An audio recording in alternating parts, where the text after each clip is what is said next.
Hello guys and welcome to the channel. In this video I'm going to show you how to do a clean installation of NVIDIA drivers if you want to upgrade your graphics card drivers and you don't want to install any junk apps. So let's get started. Open your browser and search for NVIDIA drivers.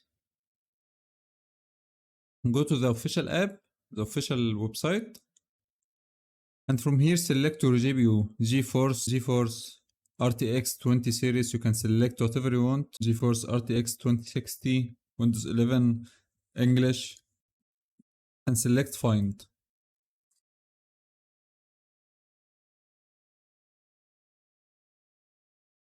Now you have two options, NVIDIA Studio driver and GeForce Game Ready driver.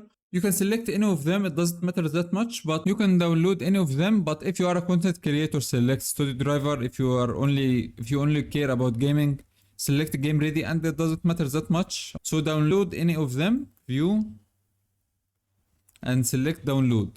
Download this one. Don't download the get automatic driver updates. This is going to download the NVIDIA apps and we don't want that. So just click download. So click download and it's going to start downloading. After you download the file, you will find it like this. This is an installer. Open it.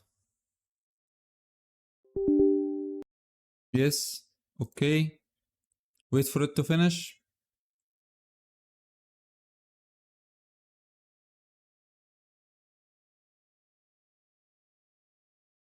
Now it will open this.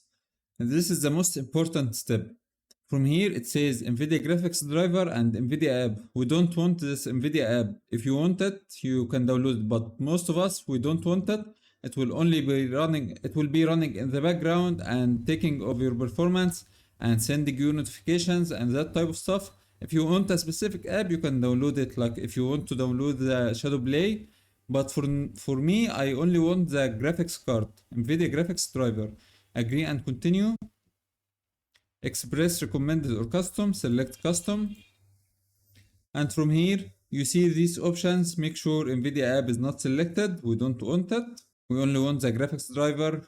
Can also add HD audio driver, USB-C driver if you have. Go and select next. And it's going to start installing. I have this driver already installed, so I'm not going to install it. It's already installed. But this is the whole idea. Just don't select the NVIDIA app, only select the graphics driver and you will be fine. So everyone, that's it for today's video. Thanks for watching and I'll see you guys next time.